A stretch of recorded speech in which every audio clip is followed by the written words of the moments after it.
On fait ça pendant que le pôle est parti et on va savoir si on fait le code, comment on va procéder pour la suite. Mais viens, on écoute. Love Resval a fait monter le niveau. Le dernier hommage de son frère et ses proches. Je vois sur la cover, il y a Toody, Cocaine, LUV. Et j'ai parlé à quelqu'un qui a déjà côtoyé Love. Eh, les ravages de la drogue, bro. Faut lâcher ça, les gars, lâcher ça, man. Peut-être que c'est pas la raison pourquoi, tu vois, il nous a quittés tôt. Mais c'est sûr que c'était un facteur peut-être possible, tu vois, qui aurait aggravé sa santé, tu vois. Il t'a dit quoi? J'ai pas envie de répéter. Mais c'est juste que, la drogue, on lâche ça, les frères. On lâche ça. Sérieusement, là, sérieusement, on lâche ça. On lâche ça. Nous sommes Mais avec un Oli Evans. hommage. Oli Evans. Damn. Mettons ça à plein écran. Venez, on écoute. Bonsoir Oli. Bonsoir. Vous êtes chanteuse et Je vous sais pas si c'était sa meuf. étiez la muse de Louvrezval. À vos côtés, Savage Toddy, petit Mais c'était vraiment sa meuf. C'est vraiment sa meuf. Mais il a dit sa muse. Muse, c'est un terme un peu développé pour moi. Je sais pas si ça veut dire... Non, arrête. frère de Louvrezval, également artiste. Bonsoir Toddy. Cocaine, Le manager Todd. de Louvrezval. Bonsoir. Le deuxième album de Louvrezval, Mustafar, vient de sortir. Il l'avait terminé juste avant de disparaître. Avant d'en parler, comme il le disait, il voudrait 1 minute de musique. J'aimerais qu'on écoute un extrait d'un morceau qu'il a fait en référence à Charles Aznavour. C'est ça. 1 minute, nous on fait 1 heure.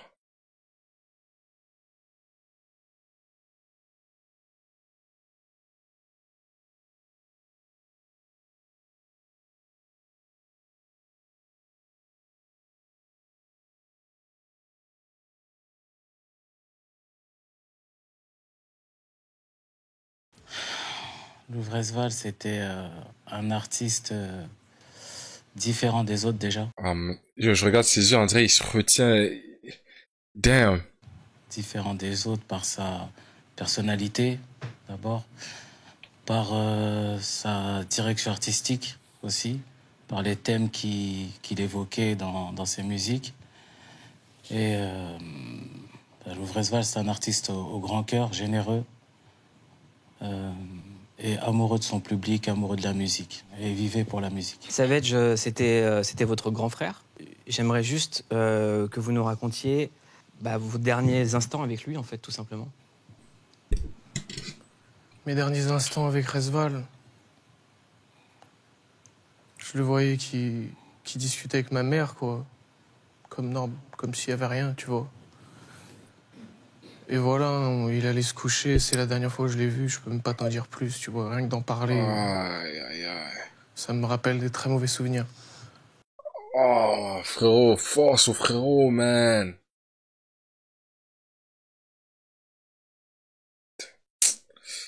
Aïe. Mais voilà, dernier moment, En plus, tu sens que sa voix est en train de trembler. j'ai serré dans mes bras, j'ai juste demandé si ça va. Et il m'a dit que ça allait, tu vois. C'est tout ce que je peux te dire. Dernier appel, c'est t'appelles ta mère.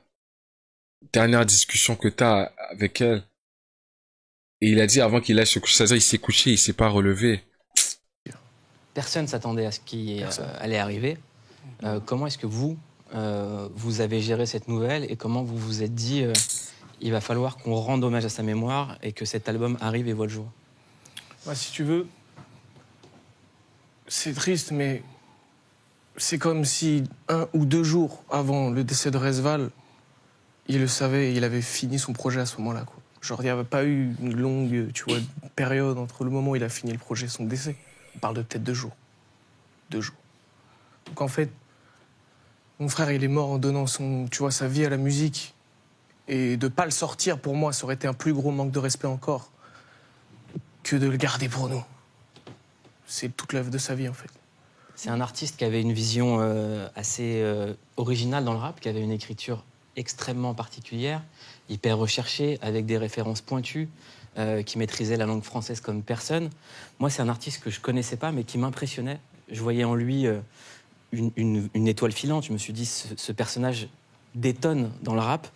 Et il avait dans ses paroles à chaque fois des choses extrêmement prophétiques. Cocaine, à vous, il avait dit « Je sais que je vais mourir jeune, je vais vous laisser quelque chose avant de partir. » Ouais, d'ailleurs, quand il me disait ça, je me souviens, je disais mais n'importe quoi, tu vas pas partir avant nous, je vais partir certainement avant toi.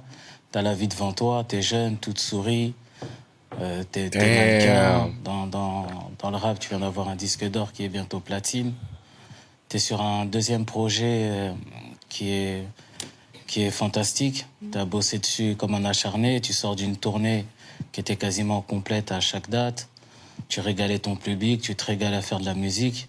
Mais c'était quelqu'un, malgré toutes ses victoires et malgré la vie qui était devant lui, c'est quelqu'un qui était quand même très triste au fond.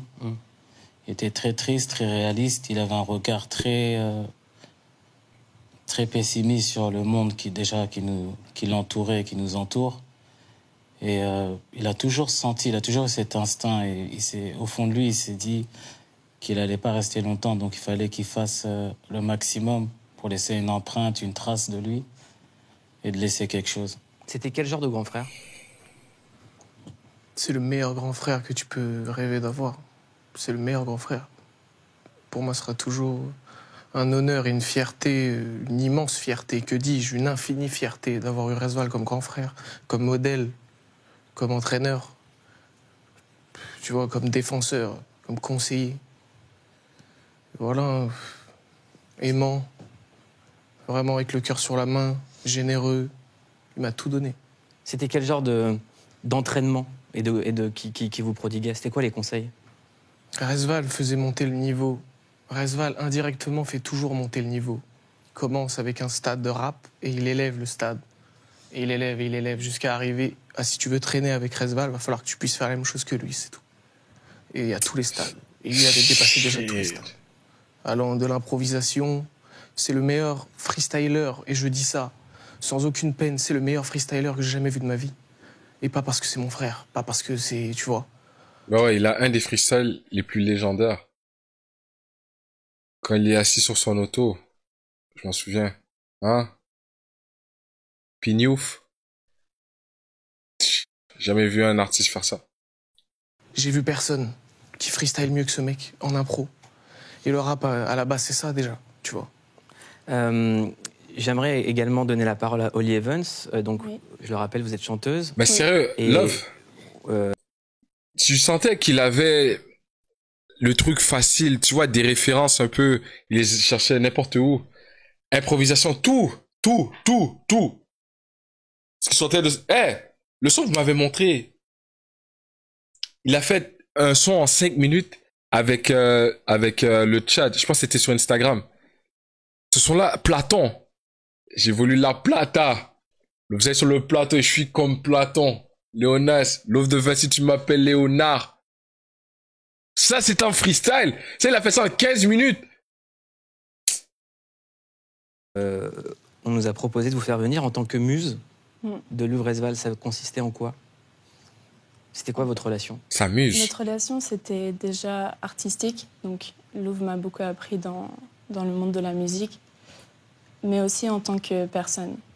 Louv, c'est quelqu'un que je respecte tellement et il m'a beaucoup appris dans la vie, en fait. Donc, il m'a appris beaucoup de choses. Et rien que pour ça, je le respecte. C'est un artiste qui avait un public à 80% féminin, qui était très apprécié des femmes. Qu'est-ce qui touchait en tant que femme à travers ses textes? C'était quoi qui vous touchait? Je pense que c'est plus son écriture. Ouais. Parce qu'il a vraiment une écriture philosophique. C'est réel. Et qui fait réfléchir. Et donc, il parlait beaucoup des femmes aussi. Du malheur qui pouvait se passer entre une femme et un homme. Et je pense que c'est ça qui touchait plus les femmes, justement. J'aimerais qu'on parle de sa vie à Louvresval. C'était donc l'aîné de votre fratrie. Il a vécu ses 6 premières années en Guinée où votre père faisait des missions humanitaires. Ensuite, votre famille déménage dans l'Essonne où vous grandissez. Cocaine, vous l'avez découvert quand il avait 16 ans. C'est votre petite sœur qui était au lycée avec lui qui vous l'a fait découvrir. Ouais. Ça a été quoi votre première rencontre et qu'est-ce que vous a dit la première fois que vous l'avez vu? Déjà, ma petite sœur, elle me parlait beaucoup de ce jeune homme. Elle me disait qu'il y a un jeune homme dans mon lycée qui rappe, il fait des freestyles pendant la cour de récré, et qui avait un attroupement autour de lui tellement qu'il était fort. Et moi, j'ai eu du mal à y croire parce que je me suis dit, peut-être ma petite sœur, elle connaît pas beaucoup de choses en rap, donc je l'ai pris un peu à la légère. Et elle a insisté. Donc une fois, elle m'a fait écouter un petit extrait de ce qu'il pouvait faire. J'ai arrêté la voiture, je lui ai dit de l'appeler. Le lendemain, on s'est vu au studio. J'avais une séance de studio, je l'ai invité, il est venu. Et ma première vision de lui, c'était... j'ai tout de suite senti son aura, en fait, dans la pièce. Il y avait plein de monde, mais il rayonnait par son calme, par sa différence. Il avait une crinière, des habits trop grands pour lui, indifférent à tout ce qui pouvait se passer autour de lui. Et puis, je lui ai dit, vas-y, rentre dans la cabine, essaye de faire un truc. Et je m'en rappelle, il nous a tous choqués parce que où je produisais des rappeurs qui pouvaient mettre 4 heures, 8 heures pour faire un morceau. Il a fait un morceau en 10 minutes. 10 minutes, god damn. Et il a rentré dans la boîte et même l'ingé, il m'a dit, ça fait 20 ans que je fais ce métier, j'ai jamais vu ça. Vous dites, des artistes comme ça, il y en a tous les 1000 ans. Ouais, c'est ça. C'est ça, parce que moi, j'ai commencé par rapper il y a des années. Donc j'ai vu pas mal ça fait longtemps que je gravite dans ce milieu. Et j'avais pas encore connu ni vu, et je sais que j'en verrai plus, des rappeurs qui est à la fois beau, talentueux, généreux. Il avait pas du tout la grosse tête. Moi, jusqu'à son dernier jour, il a toujours été le même que j'ai connu quand il avait 16 ans. Quand on voit aujourd'hui ça se voit que c'était un bon... où il y a beaucoup d'albums posthumes, et maintenant il y a plein d'artistes, notamment le manager de Pop Smoke qui a été assassiné, qui dit on arrête les albums posthumes, on n'en sort plus. Est-ce que cet album-là, Mustafar, c'est le dernier? Damn, attends, non, Birthday, ils ont pas sorti. Regarde, Romeo Elvis, il a un feat qu'il a sorti de Love. Il y en a, comment, je sais pas, si c'est dans la banque et que le son il est propre, sortez le truc. Si vous, en fait, la décision vous revient, la vraie vie. Ou est-ce qu'il y a d'autres musiques encore qui va arriver? Non, c'est le dernier. C'est le dernier album tout seul de Resval, si tu veux. Et c'est pour ça d'ailleurs que tu vois qu'il n'y a aucun feat présent. Pour montrer vraiment que, tu vois, même sans ça, on voit...